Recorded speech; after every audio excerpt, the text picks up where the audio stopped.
Hello and welcome to Comic Solving Problems. I'm N Allen. And I'm Erich McElroy. Good evening. Good evening. Welcome along to your twice weekly streaming comedy show where we just sort things out in the world. The aim is to get things back to how they used to be, like the good old days. Back then when phrases like Kent strain didn't mean a type of virus, it was just the twinge you get in your neck when you were going, "They're coming over here." So those were the good old days. Why can't we get back to that, darn it? Well, we can if we club together and try and solve some problems. As we do the solving of the problems, you could subscribe now. Previously on the show, I reassigned all the keys, so they're going to come up all in the wrong order. Yeah, that okay? Go. That's the one we needed. You can subscribe to the main YouTube channel. Do the chatting on there as well. We'll see your comments as we go through the show. Keep yourself involved. That one says get involved. That's nice. Yep. And also, if you've not already bought tickets for this event, you could chuck some money in the pot just to stop us from starving too much. I mean, we need to lose some pounds, but not too many pounds. So give us some pounds. We have had a few people from Crack Comedy join us already, but some of those people, you're welcome to make a donation at the end of the show too. Nice. And right, we'll get stuck into the doing of the jokes and the sorting out of the problems. Get involved. We'll do some comments after we've at least solved one. But Mr. Erich McElroy, what you got? Well, this is a problem that's almost like an ongoing miniseries, really. It's just, there's nothing else to call it except for what is going on in America now. And this is something that is happening live right now as we speak. As you may know, it's the second Trump trial. I know we have them once a year now, and I think we'll probably have many more to come. He's not even president anymore, but he's still, God, the guy cannot leave the limelight alone. We all know there was an insurrection. But the thing is, the people that insurrected, if that's the right word to use, they were his supporters. And Steve, you and I are not Trump supporters. True. Just putting that out there. You don't count as a human being because you're not an American. It wouldn't matter if you supported him or not because you're foreign. As I keep saying, not our leader. So all those times people get upset, the same jokes we do about Kim Jong-un, we should be able to do about Trump. Calm yourselves down. Yes. Both, I don't want to mess with. Well, Trump, not so bad. You could outrun him, definitely. Actually, you probably outrun Kim Jong-un. Unless it's downhill. Track, if you were downhill, unless you practice in the Gloucestershire running of the cheese, he'd get you. Yeah, there's no way Trump could have the downhill. But I thought, the trial's going on today in the Senate. We don't understand the world of Trump. We don't understand the world of these people who insurrected, if that is the right way to insert. They've got a nice insurrection. Anyway, so you know what? I'll reach across and I'll talk to one of his supporters. And so we did that. We couldn't get him live on the show, so I pre-recorded an interview earlier today, and here it is. Today, we're trying to understand the complex relationship between Trump and his supporters. And we're joined now by a rioter and insurrectionist, Billy Jim Bob. Don't call me that. What, a rioter and an insurrectionist? No, that's fine. I mean Billy Jim. Nobody calls me that. Call me BJ. Everybody loves BJ. Okay, BJ, I thought we were going to talk to you from outside the Capitol building. No, I'm inside the Capitol. I've been here since the 6th of January. I'm never giving up for our President Trump. He sent us here, and we ain't leaving until we get the sweet signal that he's been victorious, and then we will rise up. I will never stop trying. Just like our president. Well, I hate to be the one to tell you this, but Trump was banned from Twitter after your failed coup, and he left Washington to head to Florida. That's what he wants you to think. What do you mean? Well, Trump swapped faces with Biden. When you all thought it was Biden getting sworn up there, it was Trump. And Biden, he's been using Trump's body, and he's the one who's down there in Florida. Not only is that the plot to face off with John Travolta and Nicolas Cage, there is no way that Trump could be slim enough to pull off a Biden. Plus, Biden actually runs down ramps. Whatever. So where are you exactly? I'm under the desk of Ted Cruz, one of the senators who told us to come here. He feeds me little bits of Texas barbecue chicken wings that fall out of his beard. They're salty. Oof. That does not sound pleasant. It's real crowded in here, too. We got a bunch of other rioters, and Lou Dobbs, he just got fired from Fox News, and some guy named Eric Trump, looking for his daddy. And then there's some French guy, talks funny. His name's Nigel Farage. Do you mean Nigel Farage? That's the guy. Yeah, he eats something called a Scotch egg. Oh, it is nasty. So what are you hoping to achieve? Well, to be real honest, I don't know. I just know I haven't worked in a long time, and my wife threw me out because all I was doing was cleaning my guns and planning an insurrection against the democratically elected government of the United States, and just because I'm a white supremacist. Huh. You seem like one of those Japanese soldiers that never surrendered and didn't know the war was over. Who you calling Japanese? Okay. I think he's going to be there a long time. There we go, Steve. Now, I will say that BJ and I don't agree on much, but we do agree that Scotch eggs are nasty. They're so gross. Well, I mean, that was some acting right there. Credit is due. Thank you very much. You know, when I shave, time for a BJ. So that's... Oh, God.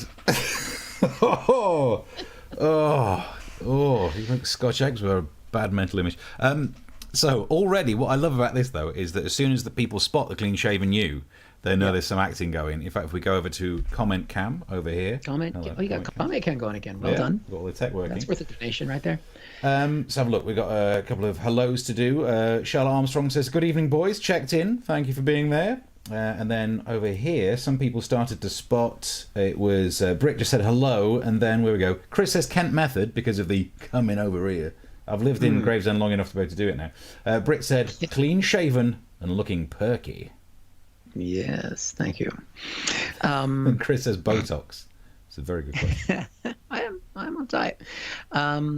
There's a question about the jersey, and that is a jersey from when I did play football with the Finn Hill Falcons in Kirkland, Washington, and my name is on the back of the jersey. And I am pleased to say, this is American football now, I was the second to worst player on the team. Congratulations. Thank you very much. You're going to tell us about who was the first worst? His name was Harvey, and I was better than he was. Enough said. Okay. Chris Curling says, under the table method. Method acting under the table. And I went all the way in that character. Now, Britt raises some good issues. Looks like they could do with some cable tidies. That also is mentioned by Bayerberg, who says, poor cable management. I love that that's the take-home from the sketch. That was done deliberately because it was post-riot, and it was done to reflect the abuse and the disconcern of the rioters. And also, I just moved in, and I haven't had time to do the cable ties yet because I'm not sure if my desk is going to be here. Cable method. That's deep. Yep.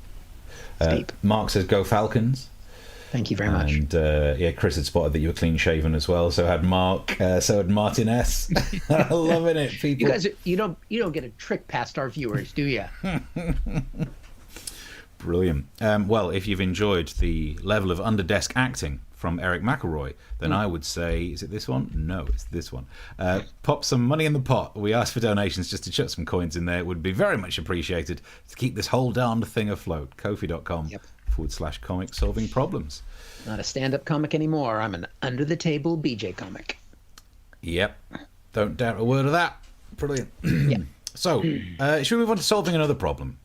Please. Because I've got one that I think I'd like to solve, and it started out not as a problem, because I thought this was going to be a positive story where the problem's already solved. This week we heard that the terror level had been reduced from severe to substantial. Yay! Oh, it's down terrible. Wait a minute, cut the music, cut the... I mean, it's down from severe to substantial. That's like saying you're not highly likely to die, you're just very likely to die. But still, I was enjoying the fact that terror wasn't quite the thing it used to be, and I was thinking, do you know what, we can get out there and enjoy it. We can't, we're locked down, but there's an out there that's got fewer terrorists in it. Won't that be great? What could possibly go? Oh, crime's bouncing back. Boris Johnson concerned that crime could rebound after the lockdown. And I would go as far as to say, yes, it bloody will. Because at the moment, all of the criminals are locked down. They're staying at home. And I would posit the theorem that few criminals still do crime in their own home. Unless they're just worried about keeping their hand in, like us, right? We can't do live gigs anymore, so we do this from our own homes. Maybe there are some criminals doing stuff like this to practice. You know, once a week they'll kick in their own shed and nick their own lawnmower. But in general, people tend to not nick stuff in their own homes because they already own that stuff. Yeah. So when they come out of lockdown, I know this is really advanced stuff, but when they come out of lockdown, they're likely to be doing some more crimes because the UK is full of criminals. And what kind of criminals are we facing? Well, this week we saw, just as an example, this story, terrible story of this criminal in Nottingham who's been sent to prison for dropping a bowling ball on someone's head. That is absolutely terrible. But he has been sent to prison under the new one strike and you're out rule. Now, it's terrible. I feel bad for doing that joke because someone was injured, but I just really like that joke. Couldn't help yourself. I dropped it from the script twice, put it back in because we need a controversy, so go for it. Yeah, but that's what crime's like over here, and I think we can learn from America because often we follow America that crime could be worse if it's not just criminals nicking stuff and hitting people. We need to be more worried that as terrorism drops, cybercrime is going to be the bigger worry. And as we can see in America just today, hackers tried to poison people in Florida, in a Florida town, by changing the chemical levels at the water treatment plant, hacking in, changing the chemicals. And that could have poisoned people. It didn't because it's Florida, no one drinks water. Mainly sticking to alcoholic beverages or Gatorade, whatever the hell that is. So that was a good example, but it just goes to show that's what we need to be more concerned about. Crime that is online that could cause real nasty damage. As a side note, shout out to Philip who sent me an email earlier today with a related news story. That's this one. New York City sewage plant's strangely popular Valentine's Day tour goes viral. And that is an interesting situation. I can see how it happened, that people end up going there, and I think it will lead to lots of conversations like this. Yeah, what did you get up to for Valentine's Day? I went with the missus to a water treatment facility. Well, why'd you do that? Well, when she said for Valentine's Day she'd let me take her up the sewage place. Oh, I get you. Yeah, sorry to hear about that. Sorry. Yep. First strike and you're out. It's those are the two jokes of the show for me right there. Sorry about those. Dear. We're back on. Yeah, go on. My dad actually worked at a water treatment plant for many, many years. So he would have the technical expertise to commit that kind of crime. But there's absolutely no way he could do a computer hack. That's the thing, isn't it? Yeah. If your dad has done a computer hack on a sewage treatment place, you're being sent down too because you're the one who helped him set up the Wi-Fi. Oh, definitely. Yeah. There's no question. I mean, I tried to teach him how to use a Google Doc a little while ago. It wasn't a pretty picture. Oh dear. Oh dear. It was. And he watches this show. Sorry, Dad. It also means that he won't be possibly guilty of what I consider to be the worst crime. Of all these crimes that I'm now trying to solve, the one that we really need to watch out for when it comes to hacking is this one. Sex bots could apparently be hacked and turned into murderous Terminator style. I love that, Terminator style executions. Giving a whole new meaning to the phrase, come with me if you want to live. 3 jokes in today's show. Yeah? I do worry about it, though. Because, everyone's thinking the future's going to be full of sex dolls and sex robots and stuff. And no one's thinking about if these things get hacked, it could be very, very nasty indeed. So, to find out more, I'm joined by an online illegal computer hacker. Hello. Hello, Steve. So you're one of these online criminals? Yeah, I work on the dark web. People pay me in Bitcoin, and I think that's all the hacker words that we know. I think it is, yeah. So who do you do this for? Yeah, mainly it's people paying to hack their own sex dolls, just so they can use it on a different network or get rid of the Asimov rule of robotics if you want to do something really kinky. But we do get some people who pay to hack other people's sex dolls, yeah. What kind of person does that? Mainly disgruntled partners, crazy ex-wives. There's been a lot of people who've made too much money on GameStop who are just doing it for a laugh. Yeah. Okay, and what kind of thing do you do for them? Well, we can do things like the basic is we hack in and make the sex doll look less shocked and more appalled. That one gets to you after a while. We can reprogram it to actually kill the owner, but I think even worse, we can do a thing where we hack in so that just before you're about to finish, it does a Margaret Thatcher impersonation. There's no coming back from that one, Steve. Oh, that's horrible. Yeah, we did have one case recently where an ex-wife paid us to hack into her ex-husband's sex doll and get it to run off with the toaster. So, yeah, he was gutted. Well, he would be. He'd have to use the grill. No, you can't do that, Steve. You'd burn your penis. No, I'm... Thanks for joining me. So, we're up to date on that news story. I mean, if you turn the grill down, it should be fine, but if it is plugged in and there's too much moisture, that could be a problem. That's a problem.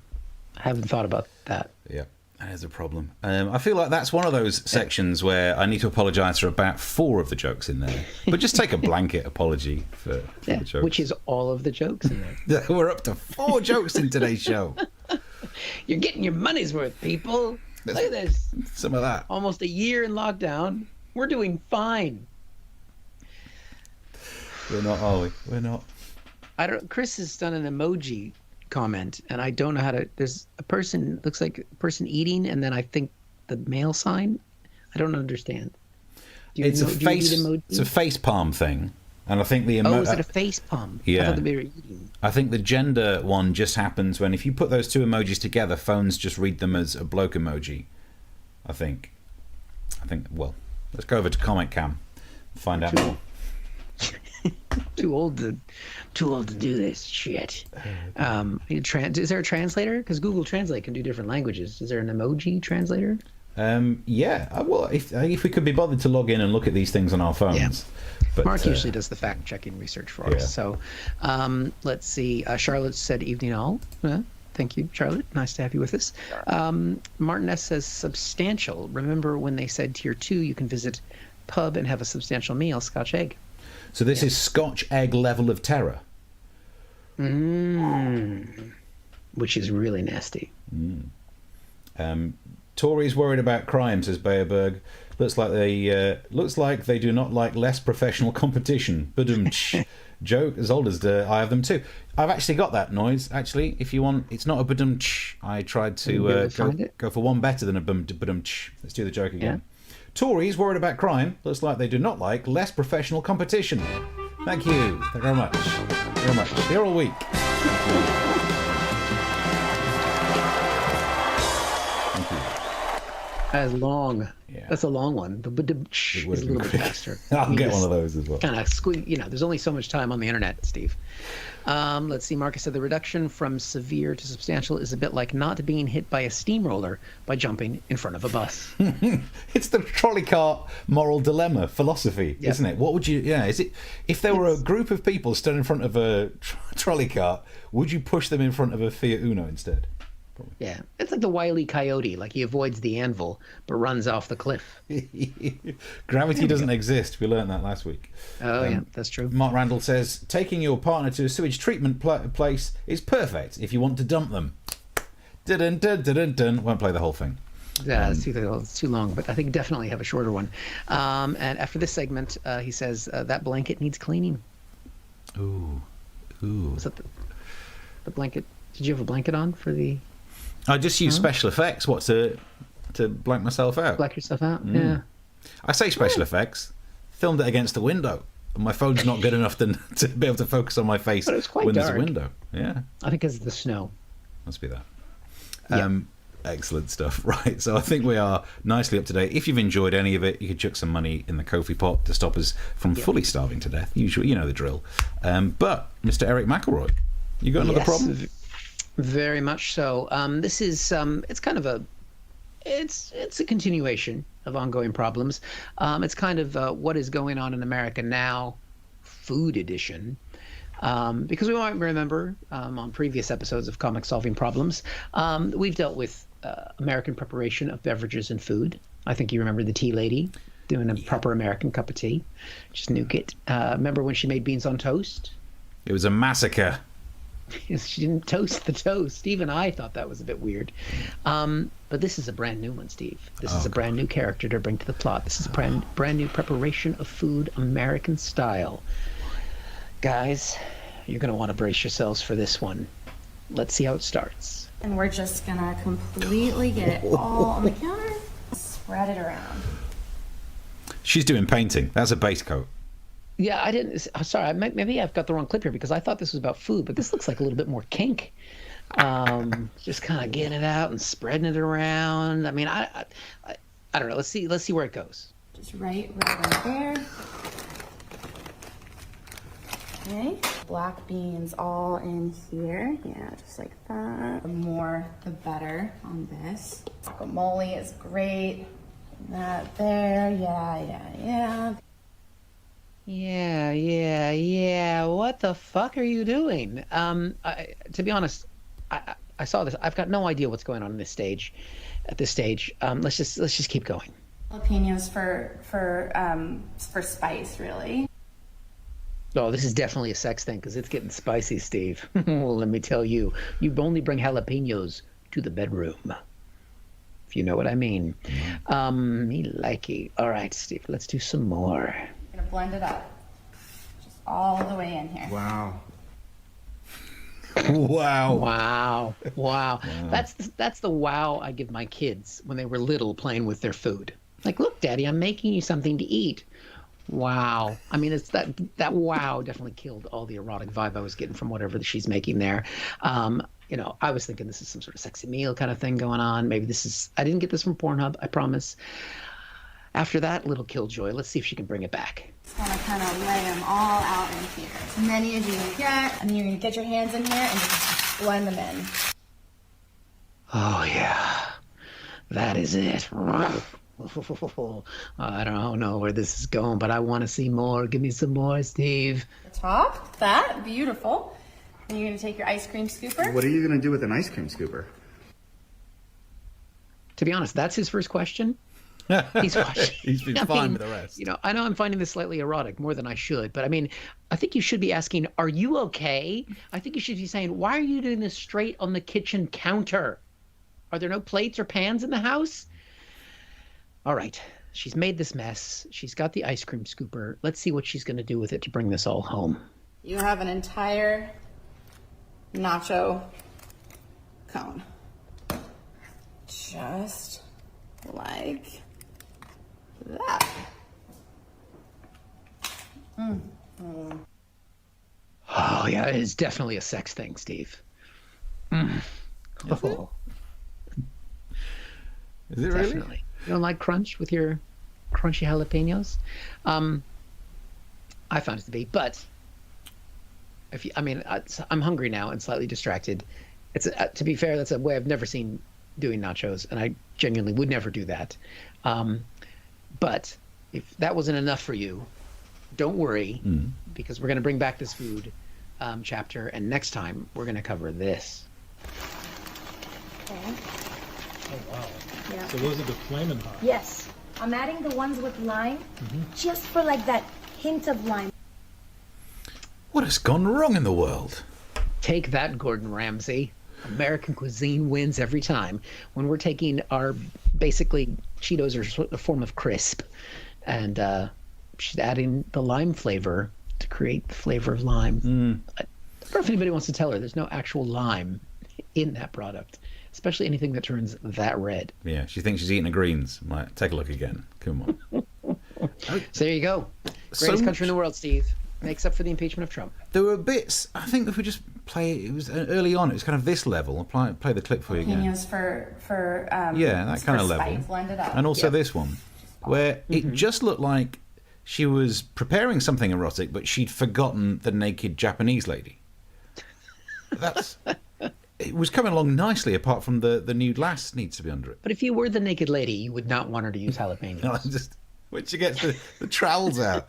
I'm going to go out on a limb and say, if you're using a trowel to prepare your food, no. On the counter. On the fucking counter. I don't understand why it had to be on the counter. That's how my dad used to do cement. He used to put some water in. Yeah. I mean, she'd be good at doing cementing, don't get me wrong, but I'm not sure. I mean, some people had ideas of what it is. I think there's more nutritional value in cement than there is in either of those two meals we saw created. That's crunchy. You'll enjoy that. Jack says, has she mixed up her cooking with a sewage treatment place?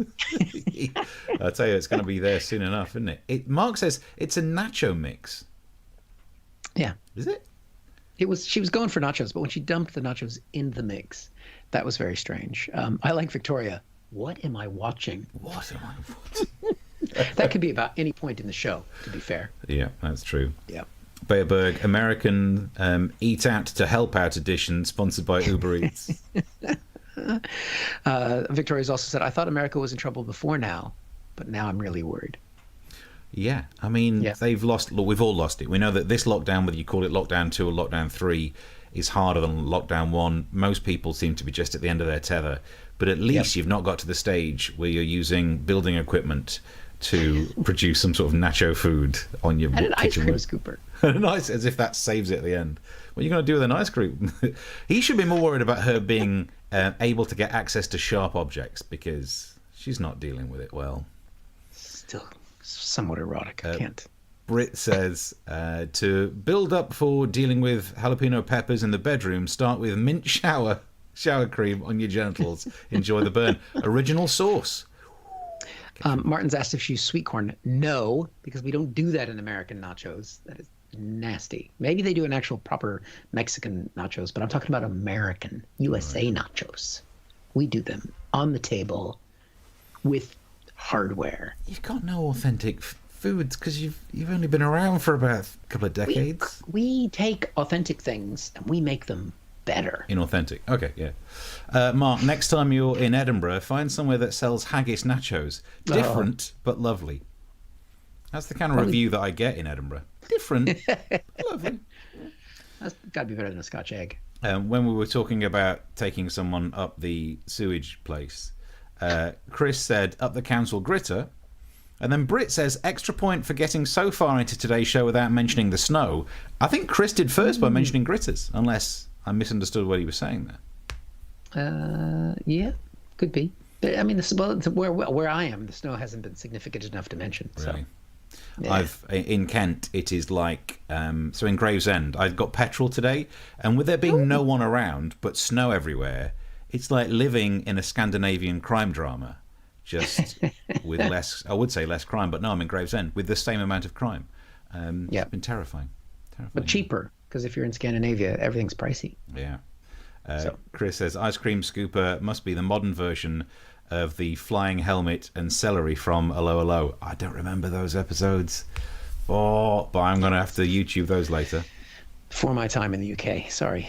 But I think we're up to date. Don't forget, you can tweet us. This is our... There it is. For Twitter and also for TikTok as well, if you'd like to see me getting shouted at by people who think that masks don't work. There's a lot of that's been happening over the last 2 days. That's always good. And don't forget to subscribe to the YouTube channel as well, which is where you can watch and chat the most. Yeah. Nope, that's the Ko-fi one. That's the YouTube thing. That's You're getting it. Yeah. Get him Getting it, season 3, episode 10. Nailing it. Nailing it. It's because we reprogrammed all the buttons in last episode, and I've not been able to redo them back. Yeah, because it all broke. On to another problem. This is a problem. Well, it's about how do we stop people breaking the lockdown rules all the time, and it's with help from people who sent in some of these. We start off with this story of, I think it was 36 people at a secret shisha bar having a party were fined nearly £30,000. Now, what I've realised is, when we do things on here, as you'll see on TikTok, if we say something that's sensible, like, oh, look, you can prove that wearing a mask is good when it's cold weather because you can see your breath, we don't really go viral in the right way. It's almost as if the people who follow science and the wearing of masks and vaccines aren't getting their information from middle-aged men on the internet. So, I think we need to flip and go for the other sort. Magna Carta. Okay. Whoa, I got a bit... My Kent strains flaring up. Sorry. And it's time to say things that defend people who break lockdowns. So if you start to look at that one, what could possibly be wrong with turning up to a small enclosed space where you have a party and pass round the same thing that people are smoking? Well, look, at least that £30,000, a lot of people are saying, how are we going to be able to afford all of this furlough money? That's how. Get out there and give yourself some parties, stupid people. Nice. But then this one was sent in by Jack, who sent me this story. COVID-19 story. Police fine naked man found sitting in parked car. Now, I saw that story, and thank you to Jack for sending it in. First question would be, where did he keep his wallet?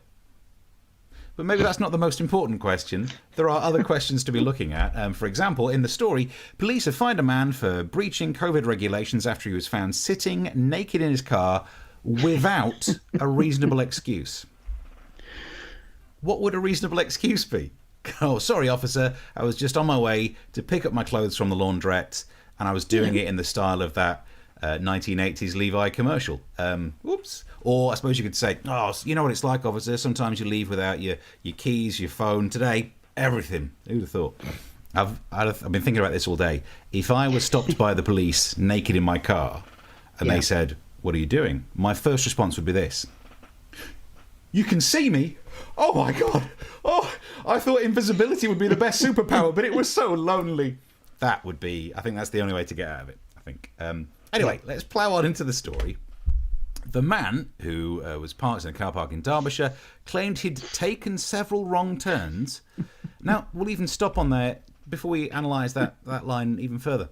When people say, why are you in this parked car naked? The question isn't why are you here, kind of, sorry, yeah, I took the wrong turn back near Brianclough Way, so... It's like, no, wait, the bigger question is why are you naked in the car, not why is the car here in this car park. But anyway, after making a journey to buy a pack of wet wipes... Ooh. Yeah. All of a sudden, we start to understand more of what's happened. Oh, look, if you're naked, just get in the shower. It doesn't matter what maybe you're covered in nacho mix. I don't know what's happened. Maybe jalapeno peppers have been right up the old sewage treatment place. But just have a shower. Don't go driving naked for wet wipes. You're not going to make the situation any better. Yeah, but if you were in the car when the incident happened that required the wet wipes, can't take a shower in the car. No. Drive home? Damn it. Because the problem is, if you need wet wipes, and I understand, hey, I'm not here to judge, but you'd have to walk into the wet wipe shop naked.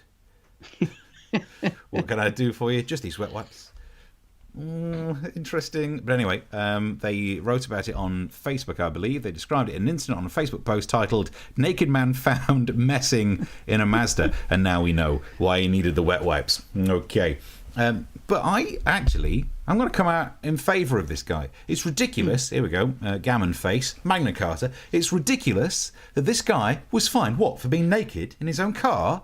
Actually, I think you'll find you're safer in your own car because you're in isolation. It's about the COVIDs and all that stuff. Yeah, he wasn't wearing a mask, but he wasn't wearing anything else. But he was in his own little car. The only risk is that someone would get into that car with him. And if you're stark bollock naked in your own car, people do not accept a lift. Trust me, I have tried. So I think we have fully analysed that news story.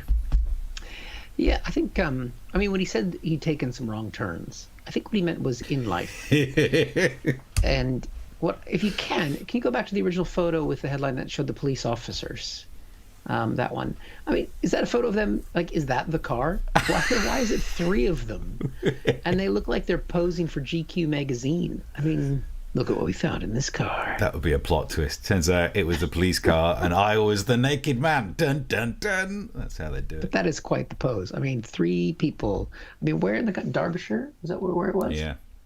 There's not much going on there. How dare you? The East Clearly, Midlands. 3 cops turn up for one naked dude in a Mazda.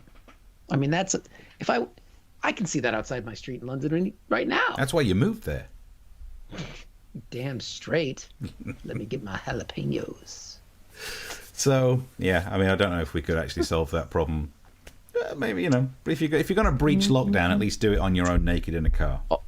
Always have wet wipes in the car. That's the lesson. That's the lesson from this one. Yep. Always have wet wipes. Solved a problem. Write it down. Yep. Season 3, episode 10. Finally happened. Get that one up on the screen. Mark, surely as a naked man in a car, the biggest risk must be trying to change gear without looking. Oh. Oh, dear. Oh, dear. You got sound effects going off. Yeah. That was the gear shift. Nice. Victoria, was he at least wearing a mask? If he was, it probably wasn't on his face. Oh, yeah. You want it to be breathable. God. They're like, is that? I see a mask. Looks like the guy's got mumps. Oh, wait a minute. That's not his face. Leather seats and moist crevice. Hence the wet wipes. Nice. Makes a lot of sense. Let's see. Oh, this is going back. Martin liked the fact that Steve was suggesting USA only been around a few hundred years. Incidentally, have you heard of a potato?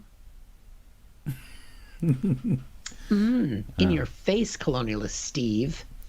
It's the Americans claiming that they've got foods. We have foods. Name a traditional American food. The potato. No, you're nicking someone else's answer. And there is no way that the potato is a traditional American. What's everyone else have got? They didn't have potatoes before you found them in America, and our Native American. Native Americans, I'm sure, can claim the potato, but your kind of Americans. I'm a Native American. I got my DNA test here somewhere. I feel like you're going to get cancelled for saying that. It feels. Me and Elizabeth Warren. Yep. Best not to discuss that. But I'm sure I believe you. I've got reservations, but then so have you, apparently. 5 jokes in a show. What is wrong with us today? You know what? If you've sent money in, we'll send it back. Have it back. Mark says, sure. Did you read this one already? Oh, yeah, you read that one. Sorry. Mark's made a good point. If you've got those seats that are covered in the beads. Oh. Unless you just have the one bead string. Oh, right. Like a G-string it. Yeah. Let's go on comment cam over here to make sure we've got any more. Let's have a look. I think I've seen the ones that are on this screen over here. If you've got some more there. Yeah, we're a lot of people talking about, well, what's the thing here from Chris saying mobile masturbatorium, which I think was something I remember Harry Potter shouted out during one of the films. Mark, as always, has gone for the facts. The potato was first domesticated in the region of modern-day southern Peru and extreme northwestern Bolivia between 8,000 and 5,000 BC. So you see, American continental delight. You're claiming Peru as traditional American food. Been there. Yep. That's enough. You're right. Your people used to go to a country and claim they're the whole continent. I had nothing to do with that. Your people say, "Oh, I am Irish because my great granddaddy once drank whiskey." Yep. Yeah. So I think we might be fully up to date. I've neglected to check all the Twitters. I think we've had some nice retweety stuff going off. Let's have a look. Thank you for all of those. They're on the screen. Yep, you can be watching. Oh, I've got some nice retweets. So yeah, share the link round after the event as well, because this show will be back on. It's on the internet to be shared around. On YouTube, yes. And and we're back on Thursday with more. The Mark says early colonists in Virginia and the Carolinas may have grown potato seeds from the seeds or tubers from Spanish ships, but earliest certain potato crop in North America was Londonderry NH. What was that one? New Hampshire. NH postcodes. NH1719. No, it's the state of New Hampshire. North in 1719. Northeast postcodes. Good. New Hampshire. Richard sends us a message as well. Shout out to Richard. Hello, Richard. At least he'd have somewhere to hang the air freshener. I think that's going back to the car. Little tree dangling down. So it's fresh smells. Don't need the wet wipes then. You see, you've solved another problem. I think we're fully up to date. Get us on social media. Yes. If you could track us down, our things are there. Chuck some money in the pot would be appreciated. Yep. What's the other one? Subscribe to the YouTube for the next show. Please do. That's just a nice thing we put up there. That's it.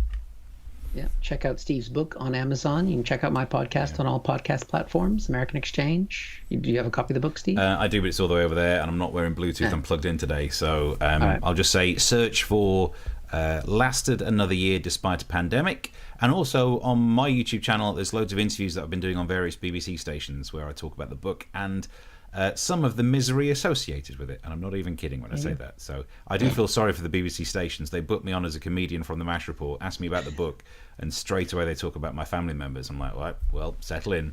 This is not going to be fun. On that, actually, can I tell a little story? It was my dad's funeral on Friday. Yes. And of all the things that happened, nothing was as funny as what happened at Mum's funeral. There's a weird sentence. When Dad, and that was just last March, when Dad talked about doing the conga as we all walked in behind the coffin. And so we thought about doing the conga at Dad's funeral, but it was more like the thought was enough to bring the smile to our faces. So afterwards, what a horrible day. Drive all the way up there, do a funeral. And I was fully kitted up as well, like white shirt, black tie, black suit. Really looked like I was on my way to a funeral. People were going like, oh, funeral. Afterwards, we went and sorted out some stuff to do with the will, and I was starving. I hadn't eaten all day. So across from where the solicitors are, there's a Costa. And I went in the Costa, and I mean, to be fair, it was emotional. It'd been an emotional day, so I'm probably all like red-eyed and puffy-eyed, black tie, white shirt, black suit. And I ordered a coffee, and the woman working there looked at me and she went, I tell you, I've had a terrible day. I thought, really? Want to play that game? What have I got? Top trumps on this one today? Oh, man. How many parents did you bury today? I think I'm going to win this. Oh, God. So that was brilliant. I mean, it was just the thing you needed. Like, I've had a hell of a day. Have you? Been making coffees, have you? See, that's why, again, no matter what the reason, she should never leave London, because at a coast in London, she wouldn't have even spoken to you. No. She would have asked me if I wanted cake or muffin. Yep. Anyway, so that was, I'm sure there'll be more stories in whichever future books I decide to depress the BBC about at some point. But other than that, Chris says, you're a 32th Welsh, Steve. The Welsh have never invaded anywhere. There's lovely. Well, they have, but not places. Just my heart. And Britt says, naked man won't be going to the sewage works for Valentine's. 1, don't think he knows how to use his own loo. And 2, think he might be single for a while. Really? It's a shame. Seems like a catch. I know a lady who's handy with the nachos. Oh, God. Well, on that bombshell. On that note, there we go. So please tune in next Tuesday, and also this Thursday, and we'll be back with more. We'll see you now. Yeah, till then. Bye. Bye.